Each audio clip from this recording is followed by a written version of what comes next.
I was a single mother, jobless, diagnosed with depression, barely able to keep the lights on or feed my daughter. I am now one of the most successful and wealthy women in the world, whose billionaire status was stripped after donating too much to charity. I've been named most influential woman in Britain, and once upon a time conceived a story now worth $25 billion.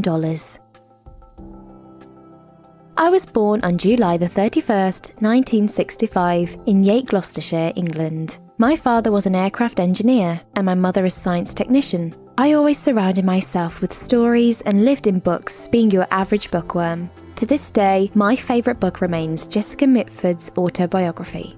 While other kids played sports, went shopping or saw movies, I was at home quietly reading everything Mitford had to offer. She became my heroine, one who followed her heart to the very end.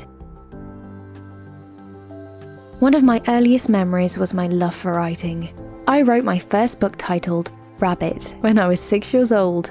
My favourite were fantasy stories for my sister, where we were both particularly interested in the fantastical, where words were in the extraordinary hid among the ordinary. Primary school was unexciting to me and was especially strict. As a way to escape, writing became my distraction. But as much as I tried to escape, tragedy struck when my mother was cursed with an aggressive form of multiple sclerosis, an unforgiving neurological disease that impairs motor control and cognition. There was, and still is, no cure. I felt helpless. But I believed if I could achieve my dream as a writer, so too would my other dreams come true. To see Mum healthy and happy. And so, I wrote believing, hoping it would eventually fight off her disease. My dream school was Oxford University, but when I was rejected, I enrolled at the University of Exeter.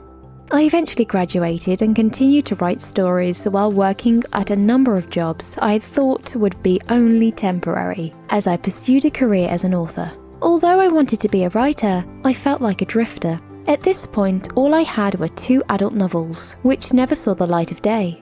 Family and friends began to worry about my career, trying to convince me that I should let go of writing and focus on getting a real job, because there was no money in writing. I was torn. But suddenly, like a bolt of lightning, in 1990, on an excruciating train ride from Manchester to London, a curious story of a young boy attending a school of wizardry came fully formed. But before I could complete the book's 4th chapter, my mother's final chapter had sadly concluded.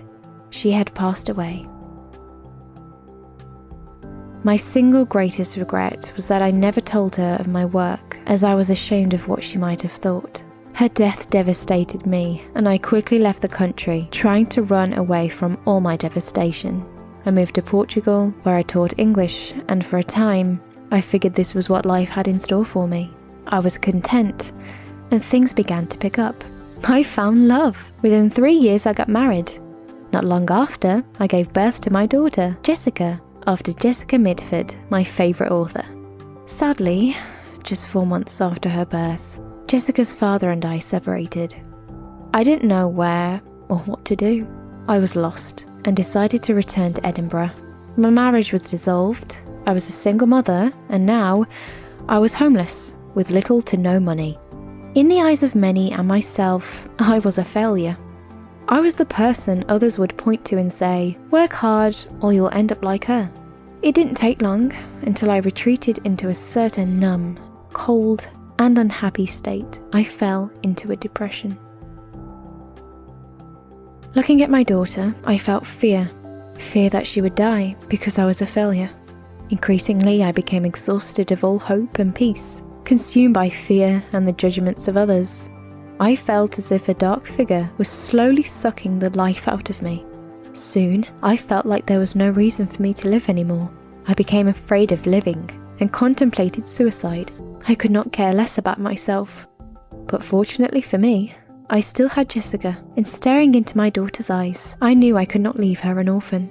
Clinically diagnosed with depression, I walked into the small clinic, tears falling with the pen as I signed my name and began to heal. I attended sessions regularly, and only after a period of counselling, I realised that not only did I have a daughter to feed, but now a book to write. Still homeless, I began writing on an old typewriter and managed to finish a manuscript of an entire story. I submitted the book to 12 publishing houses and was rejected by every single one. Feeling like a failure once more, I figured my career as a writer was beyond possibility. And so, I reluctantly accepted a teaching post. Barely able to feed Jessica and myself, my head was barely above water. Suddenly, as if by magic, a publishing house, Bloomsbury, contacted me about the book I'd submitted a year earlier. I was ecstatic. My imagination ran wild as I would finally become an author. The editors encouraged me to maintain a day job, as there was apparently little money in writing children's books. But that didn't matter to me, because for the first time since childhood, I felt like I was entering a new world. Shortly after, I was granted £8,000 by the Scottish Arts Council, who became one of the first in my life to earnestly encourage me to continue writing. For once, everything fell into place. In June 1997, the book I had worked on for 7 years was published with an initial 1,000 copies. Most would be in children's libraries, but I couldn't be happier. To my surprise, the book about a boy wizard, my book, won an award, the Nestle Smarties Book Prize. And within 3 months, it won the British Book Award for Children's Book of the Year. The novel's rights were soon claimed by Scholastic Inc., the world's largest publishing house. I nearly fainted when I heard the news, and I only wished Mum had been here to hear it with me. I took this as a sign and began writing full-time, eager to finish my book series. Well received and quickly building a fan base, within 3 years I released another 3 novels, continuing the story of the boy who lived, Harry Potter and the Philosopher's Stone. 3 more books, a number of awards and records broken. The 7th and final book, Harry Potter and the Deathly Hallows, was released on July the 21st, 2007. Although the story of a young boy attending a school of wizardry had come to its conclusion, it gained a global following, being translated into 65 languages with an estimated worth of $15 billion. 8 films based on the core Harry Potter series have since been released, pushing me to become the world's first billionaire author. But I haven't forgotten the tough journey that led me here. Since then, I have donated to the creation of a new Centre for Regenerative Medicine of Edinburgh University in honour of my mother, and much of my fortune to providing welfare, giving back to those who need help like I once did. I no longer have to worry if I have enough money to pay the bills, nor do I have the anxieties of telling strangers that I followed my childhood passion and became an author. I am still one of the top earning authors in the world. But like Harry Potter, living a happy, healthy life amongst friends and family is all the wealth anyone really needs. Sometimes things just never go the way they should. Sometimes we find ourselves in the most difficult situations, lost and confused in a dark place. And sometimes you question whether things will ever get better. But as we all board a train, unsure of where you are headed, you just have to trust in yourselves that by the end of your journey, you would have made it to your destination. I never got to tell my mum that I was an author, and I never got to share my stories with her, but I like to believe that she's my greatest fan. My name is Joanne Rowling. You know me as J.K. Rowling, and I am the author of the Harry Potter book series.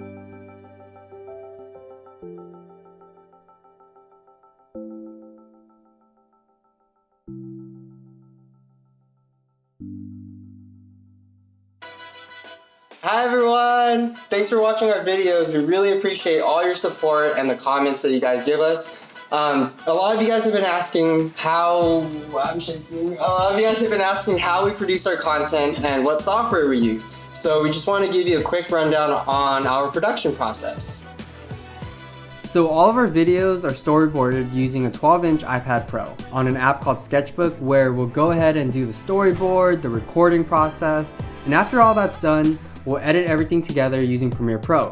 If you want, you can actually hire us to make some videos for you.